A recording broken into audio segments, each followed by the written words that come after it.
Friends, ನಮಸ್ಕಾರ ಎಲ್ರಿಗೂ. Welcome back to our YouTube channel NSP YouTube ಚಾನಲ್ಗೆ ನಿಮ್ಮೆಲ್ಲರಿಗೂ ಸ್ವಾಗತ.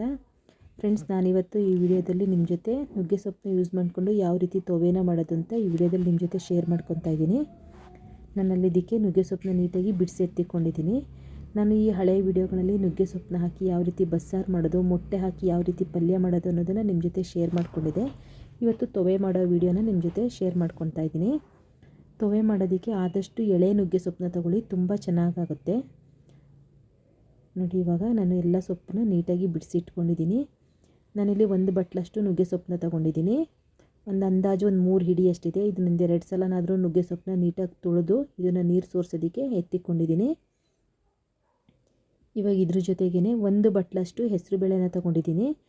ಮೇಯ್ನ್ ಹೆಸರುಬೇಳೆ ತೊವೆಗೆ ತುಂಬ ರುಚಿಯಾಗಿರುತ್ತೆ, ಮತ್ತು ಅಲ್ಲದೆ ನುಗ್ಗೆ ಸೊಪ್ಪು ತುಂಬ ಹೀಟು ಬಾಡಿಗೆ, ಹಾಗಾಗಿ ಹೆಸರುಬೇಳೆ ತಂಪು ಅದೆರಡು ಬ್ಯಾಲೆನ್ಸ್ ಆಗುತ್ತೆ ಅನ್ನೋದಕ್ಕೋಸ್ಕರ ಹೆಸರುಬೇಳೆನ ತೊಗೊಂಡಿದ್ದೀನಿ. ಹೆಸರುಬೇಳೆದು ಅಷ್ಟೇ ತುಂಬ ಧೂಳೆಲ್ಲ ಇರುತ್ತೆ. 1-2 ಸಲ ನೀಟಾಗಿ ತೊಳ್ಕೊಂಡು ನೀರನ್ನ ಚೆಲ್ಲಿ ಇದನ್ನು ಕುಕ್ಕರ್ ಜೊತೆಗೆ ಸೇರಿಸ್ತಾ ಇದ್ದೀನಿ. ನಾನಿಲ್ಲಿ 1 ಬಟ್ಲಷ್ಟು ಹೆಸರುಬೇಳೆನ ತೊಗೊಂಡಿದ್ದೀನಿ. ಒಂದು 3 ಹಿಡಿಯಷ್ಟು ಅಥವಾ 1 ಕಪ್ಪಷ್ಟು ನುಗ್ಗೆ ಸೊಪ್ಪನ್ನ ತೊಗೊಂಡಿದ್ದೀನಿ. ಇದಕ್ಕೆ ಮುಳುಗುವಷ್ಟು ನೀರನ್ನ ಸೇರಿಸ್ತಾ ಇದ್ದೀನಿ. 1/4 ಟೇಬಲ್ ಸ್ಪೂನಷ್ಟು ಅರಿಶಿನ ಸೇರಿಸ್ತಾ ಇದ್ದೀನಿ. ತುಂಬ ಏನು ಜಾಸ್ತಿ ನೀರು ಹಾಕೋದಕ್ಕೆ ಹೋಗಬೇಡಿ, ಎಲ್ಲ ಕುಕ್ಕರಿಂದ ಆಚೆ ಬಂದುಬಿಡುತ್ತೆ ಹೆಸರುಬೇಳೆ ಬೇಯಿಸುವಾಗ. ಒಂದು ಅರ್ಧ ಸ್ಪೂನಷ್ಟು ಎಣ್ಣೆನ ಸೇರಿಸ್ಕೊಂಡು ಇದನ್ನೊಂದು 3 ವಿಸಲ್ ಹಾಕ್ಸ್ತಾ ಇದ್ದೀನಿ. 3ರಿಂದ 4 ವಿಸಲ್. ಸಾಧಾರಣಕ್ಕೆ 3 ವಿಸಲಿಗೆ ಇದು ನೀಟಾಗಿ ಬೇಯುತ್ತೆ. ತುಂಬ ಏನು ಜಾಸ್ತಿ ವಿಸಲ್ ಹಾಕಬೇಕು ಅಂತೇನಿಲ್ಲ.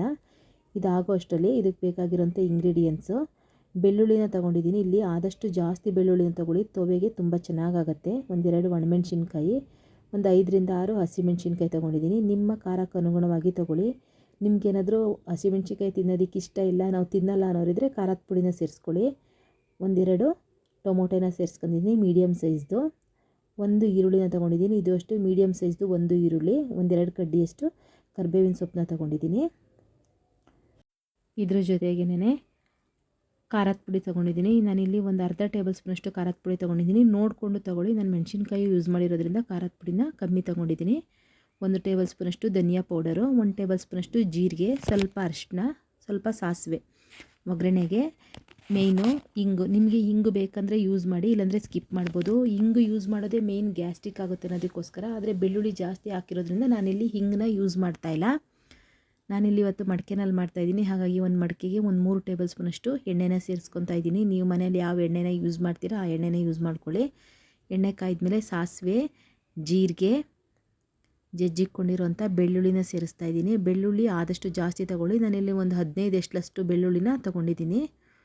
ಸಿಮ್ಮಲ್ಲಿ ಇಟ್ಕೊಂಡು ಇದನ್ನು ಒಂದು 30 ಸೆಕೆಂಡ್ಸು ಹಾಗೆ ಫ್ರೈ ಮಾಡ್ಕೊಳ್ಳಿ. ಉರಿ ಜಾಸ್ತಿ ಇಡೋದಕ್ಕೆ ಹೋಗ್ಬಿಡಿ, ಸೀದೋದಂಗಾದರೆ ಚೆನ್ನಾಗಾಗಲ್ಲ ಫ್ಲೇವರು, ಅದಕ್ಕೋಸ್ಕರ.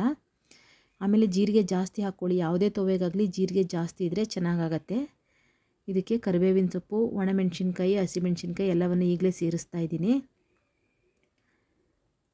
ಇದು ಅಷ್ಟೇ ಸ್ವಲ್ಪ ಫ್ರೈ ಮಾಡ್ಕೊಳ್ಳಿ. ಇದು ಸ್ವಲ್ಪ ಹಸಿ ವಾಸನೆ ಹೋದರೆ ಸಾಕಾಗತ್ತೆ, ಬೇಗನೆ ಆಗೋಗುತ್ತೆ. ತವೆ ತುಂಬ ಜಾಸ್ತಿ ಟೈಮ್ ತೊಗೊಳ್ಳಲ್ಲ. ಇದಕ್ಕೆ ಈರುಳ್ಳಿನ ಸೇರಿಸ್ತಾ ಇದ್ದೀನಿ. ನಾನಿಲ್ಲಿ 1 ಮೀಡಿಯಮ್ ಸೈಜ್ದು ಈರುಳ್ಳಿನ ಸೇರಿಸ್ತಾ ಇದ್ದೀನಿ. ಇದನ್ನು ಅಷ್ಟೇ ಒಂದು ಅರ್ಧ ನಿಮಿಷದಷ್ಟು ಫ್ರೈ ಮಾಡ್ಕೋಬೇಕು. ಈರುಳ್ಳಿ ಸ್ವಲ್ಪ ಕಲರ್ ಚೇಂಜ್ ಆಗಲಿ. ಇವಾಗ ಇದಕ್ಕೆ ಸ್ವಲ್ಪ ಉಪ್ಪನ್ನ ಸೇರಿಸ್ಕೊತಾ ಇದ್ದೀನಿ. ಒಗ್ಗರಣೆಗೆ ಸ್ವಲ್ಪ ಅರಿಶಿನ ಪುಡಿನ ಸೇರಿಸ್ತಾ ಇದ್ದೀನಿ. ಅರಿಶಿನ ಪುಡಿ ಆಲ್ರೆಡಿ ಬೇಯೋದಕ್ಕೆ ಹಾಕಿದ್ದೀನಿ, ಹಾಗಾಗಿ ಸ್ವಲ್ಪ ಸೇರಿಸ್ತಾ ಇದ್ದೀನಿ. ಇವಾಗ ಟೊಮೊಟೊನ ಸೇರಿಸ್ತಾ ಇದ್ದೀನಿ. 2 ಮೀಡಿಯಮ್ ಸೈಜ್ದು ಟೊಮೊಟೊನ ತೊಗೊಂಡಿದ್ದೀನಿ. ಇದು ಫುಲ್ಲು ಸಾಫ್ಟ್ ಆಗಬೇಕು ಟೊಮೊಟೊ, ಅಲ್ಲಿ ತನಕ ನೀವು ಫ್ರೈ ಮಾಡ್ಕೋಬೇಕು. ನೀರೆಲ್ಲ ಸೇರಿಸೋದಕ್ಕೆ ಹೋಗ್ಬಿಡಿ, ರುಚಿ ಚೆನ್ನಾಗಾಗಲ್ಲ. ಹಾಗೆ ಇದು ಒಗ್ಗರಣೆಯಲ್ಲೇ ಬೇಯಬೇಕು. ನುಗ್ಗೆ ಸೊಪ್ಪು ತುಂಬ ಒಳ್ಳೆಯದು. ಅದರಲ್ಲಿ ವಿಟಮಿನ್ ಎ ಮತ್ತು ಸಿ ಹೆಚ್ಚಾಗಿರೋದ್ರಿಂದ ತುಂಬ ಒಳ್ಳೆಯದು. ಆಲ್ಮೋಸ್ಟ್ ಎಲ್ಲ ಪೇಷಂಟ್ಗಳು, ಅಂದರೆ ಯಾವುದೇ ರೋಗ ಇದ್ರೂ ನುಗ್ಗೆ ಸೊಪ್ಪನ್ನ ಸೇವಿಸ್ಬೋದು. ಸ್ವಲ್ಪ ಪ್ರೆಗ್ನೆಂಟ್ ಇರೋರು ಮಾತ್ರ ಅದನ್ನು ಅವಾಯ್ಡ್ ಮಾಡಿ, ಯಾಕೆಂದರೆ ತುಂಬ ಹೀಟ್ ಇರುತ್ತಲ್ವ. ಹಾಗಾಗಿ ಅತಿಯಾದರೆ ಅಮೃತನೂ ವಿಷ ಅಂತ ಹೇಳ್ತಾರಲ್ವ, ಹಾಗಾಗಿ ಸ್ವಲ್ಪ ಪ್ರೆಗ್ನೆಂಟ್ ಇರೋರು ಕಡಿಮೆ ಪ್ರಮಾಣದಲ್ಲಿ ಸೇವಿಸಿ ಅಷ್ಟೇನೆ. ನಿಮಗೇನಾದರೂ ನುಗ್ಗೆ ಸೊಪ್ಪು ಪ್ರತಿದಿನ ಸಿಗತ್ತೆ ಅನ್ನೋಂಗಿದ್ರೆ ನೀವು ಅದನ್ನು ಜಜ್ಜಿ ಅದರದ್ದು ರಸ ತೆಗೆದುಬಿಟ್ಟು ದಿನ ಒಂದೊಂದು ಸ್ಪೂನ್ ತೊಗೊಂಡ್ರೆ ತುಂಬ ಒಳ್ಳೆಯದು. ನೀವು ಮುಂದೆ ಟ್ಯಾಬ್ಲೆಟ್ ತೊಗೊಳ್ಳೋದಾಗಲಿ ಅಥವಾ ಟಾನಿಕ್ಕು, ಸಿರಪ್ ಇದೆಲ್ಲ ತೊಗೊಳ್ಳೋದ್ರಿಂದ ದೂರ ಇರ್ಬೋದು. ಇವಾಗ ನಾನು ಇದಕ್ಕೆ ನುಗ್ಗೆ ಸೊಪ್ಪನ್ನ ಸೇರಿಸ್ತಾ ಇದ್ದೀನಿ. ಚಪಾತಿ ಜೊತೆ ಪಲ್ಯ ಮಾಡ್ಕೊಬೋದು. ನುಗ್ಗೆ ಸೊಪ್ಪು ಬಸ್ಸಾರು ಮಾಡ್ಬೋದು. ಅಲ್ಲದೆ ನೀವು ಚಪಾತಿ ಹಿಟ್ಟು ಕಲಸುವಾಗ ಈ ನುಗ್ಗೆ ಸೊಪ್ಪನ್ನ ಎಲೆಗಳನ್ನ ಹಾಕ್ಕೊಂಡು ಕಲಸೋದ್ರಿಂದನೂ ತುಂಬ ಚೆನ್ನಾಗಾಗುತ್ತೆ. ತಂಬುಳಿ ಮಾಡ್ಬೋದು. ತಂಬುಳಿ ಅಂತೂ ತುಂಬ ಚೆನ್ನಾಗಿರುತ್ತೆ. ನುಗ್ಗೆ ಸೊಪ್ಪಿನ ತಂಬುಳಿ ಟ್ರೈ ಮಾಡಿ ಒಂದ್ಸಲ, ನಾನೆಲ್ಲ ವೀಡಿಯೋ ಅಪ್ಲೋಡ್ ಮಾಡಿದ್ದೀನಿ. ಇವಾಗಷ್ಟೇ ನುಗ್ಗೆ ಸೊಪ್ಪನ್ನ ನೀಟಾಗಿ ಫ್ರೈ ಮಾಡ್ಕೋಬೇಕು. ಯಾವುದೇ ಕಾರಣಕ್ಕೂ ನೀರು ಸೇರ್ಸೋದಕ್ಕೆ ಹೋಗಬೇಡಿ. ಇದು ಬೇಯೋದಕ್ಕೆ ಒಂದು 5ರಿಂದ 6 ನಿಮಿಷ ಸಾಕಾಗತ್ತೆ. ಮತ್ತು ನೀವು ನುಗ್ಗೆ ಸೊಪ್ಪು ಎಷ್ಟೇ ಬೇಯಿಸಿದ್ರೂ ಬೇರೆ ಸೊಪ್ಪು ತರಲ್ಲ, ಇದು ಹಾಳೆ ಥರನೇ ಇರುತ್ತೆ. ನೋಡಿ ನಾನು ನೀರೇನು ಹಾಕಿಲ್ಲ, ಟೊಮೊಟೊ ಹಾಕಿರೋದ್ರಿಂದ ಅದೇ ನೀರು ಬಿಟ್ಕೊಂಡಿರುತ್ತೆ, ಅದರಲ್ಲೇ ಬೇಯಿಸ್ಕೊಳ್ಳಿ. ಫ್ರೆಂಡ್ಸ್, ನೀವು ಯಾರಾದರೂ ಈ ವಿಡಿಯೋನ ಹಾಗೆ ಸಬ್ಸ್ಕ್ರೈಬ್ ಮಾಡ್ದಲೇ ನೋಡ್ತಾ ಇದ್ದೀರಂದರೆ ದಯವಿಟ್ಟು ಸಬ್ಸ್ಕ್ರೈಬ್ ಮಾಡಿಕೊಂಡು ಒಂದು ಸಪೋರ್ಟ್ ಮಾಡಿ, ನಿಮ್ಮ ಫ್ರೆಂಡ್ಸ್ ಆ್ಯಂಡ್ ಫ್ಯಾಮಿಲಿಗೆ ಶೇರ್ ಮಾಡಿ. ನೋಡಿ ಇಲ್ಲಿ ಈ ಕಡೆ ತೊವೆ ಮಾಡೋದಕ್ಕೆ ಹೆಸರುಬೇಳೆನ ಬೇಯಕ್ಕಿಟ್ಟಿದ್ದೀನಲ್ಲ, ಅದು ಬೆಂದಿದೆ ನೀಟಾಗಿ. ನಾನಿಲ್ಲಿ 3 ವಿಸಲ್ ಹಾಕ್ಕೊಂಡಿದ್ದೆ. ನೋಡಿ ಇಷ್ಟಾಗಿದೆ, ನುಣ್ಣಗೆ ಬೆಂದಿದೆ ಇದು. ಇವಾಗ ಇದ್ರ ಜೊತೆಗೆ ನಾವು ಸೇರಿಸ್ಕೊಬೇಕು. ಅಷ್ಟರಲ್ಲಿ ಸೊಪ್ಪು ಬೆಂದಿರತ್ತೆ. ನಾನಿವಾಗ ಇದಕ್ಕೆ ಧನಿಯಾ ಪುಡಿನ ಸೇರಿಸ್ಕೊತಾ ಇದ್ದೀನಿ. 1 ಸ್ಪೂನಷ್ಟು, ಒಂದು ಅರ್ಧ ಸ್ಪೂನಷ್ಟು ಖಾರದ ಪುಡಿನ ನೋಡಿ ಸೇರಿಸ್ಕೊಳ್ಳಿ. ಯಾಕೆಂದರೆ ಹಸಿಮೆಣ್ಸಿನ್ಕಾಯಿ ಒಣಮೆಣ್ಸಿನ್ಕಾಯಿ 2 ಹಾಕಿದ್ದೀವಿ. ಹಾಗಾಗಿ ನೀವು ಖಾರ ತುಂಬ ತಿಂತೀರೋ ಅನ್ನಂಗಿದ್ರೆ ಖಾರನ ಸ್ವಲ್ಪ ಜಾಸ್ತಿ ಸೇರಿಕೊಳ್ಳಿ. ಇಲ್ಲ ನಾವು ಸ್ವೀಟ್ ಆಗಿರೋ ಊಟ ಮಾಡೋದನ್ನಂಗಿದ್ರೆ ಸ್ವಲ್ಪ ಖಾರನ ಕಮ್ಮಿ ಮಾಡಿಕೊಂಡು ಇದನ್ನು ಅಷ್ಟೇ ಒಂದು ಅರ್ಧ ನಿಮಿಷದಷ್ಟು ಫ್ರೈ ಮಾಡ್ಕೊಳ್ಳಿ. ಯಾವುದೇ ಮಸಾಲೆ ಐಟಮ್ ಹಾಕಿದ ಮೇಲೂ ಆದಷ್ಟು ಸಿಮ್ಮಲ್ಲಿ ಇಟ್ಕೊಳ್ಳಿ, ಉರಿ ಜಾಸ್ತಿ ಇಟ್ಕೊಳ್ಳೋದಕ್ಕೆ ಹೋಗಬೇಡಿ. ಇಷ್ಟಾದರೆ ಸಾಕಾಗತ್ತೆ. ಇವಾಗ ಇದಕ್ಕೆ ನಾನು ಹೆಸರುಬೇಳೆನ ಸೇರಿಸ್ತಾ ಇದ್ದೀನಿ. ಇದನ್ನು ನೀಟಾಗಿ ಮಿಕ್ಸ್ ಮಾಡ್ಕೋಬೇಕು. ನೀವು ಇದಕ್ಕೆ ಎಷ್ಟು ನೀರು ಬೇಕೋ ಅಷ್ಟು ನೀರನ್ನ ಹೆಚ್ಚಿಸ್ಕೊಳ್ಳಿ. ಇದು ಚಪಾತಿ ಜೊತೆಗೆ, ದೋಸೆ ಜೊತೆಗೆ, ಅನ್ನದ ಜೊತೆಗೆ, ಮುದ್ದೆ ಜೊತೆಗೆ ತುಂಬ ಚೆನ್ನಾಗಾಗುತ್ತೆ.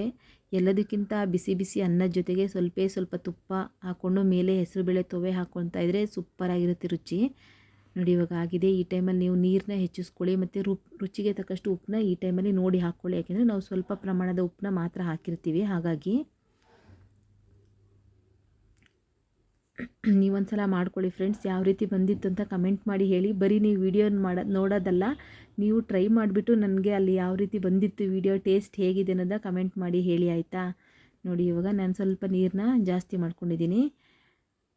ಇನ್ನೊಂದೇನೆಂದರೆ, ನೀವು ಈ ತೊವೆ ಅಥವಾ ಸೊಪ್ಪಿನ ಸಾಂಬಾರು ಯಾವುದಾದ್ರೂ ಗಟ್ಟಿ ಇರೋ ಸಾಂಬಾರನ್ನ ಮಾಡ್ತೀರಾ ಅಂತಂದರೆ ಆದಷ್ಟು ಅದನ್ನು ಮಧ್ಯದಲ್ಲಿ ಈ ರೀತಿ ಕೈ ಆಡ್ತಾಯಿರಿ. ಯಾಕೆಂದರೆ ಅದು ತಳ ಹಿಡಿಯೋ ಚಾನ್ಸಸ್ ಇರುತ್ತೆ. ಅದು ಮೇಯ್ನ್ ಮಡಿಕೆನಲ್ಲಿ ಮಾಡಿದಾಗಂತೂ ತುಂಬ ಬೇಗ ತಳ ಹಿಡಿದ್ಬಿಡುತ್ತೆ.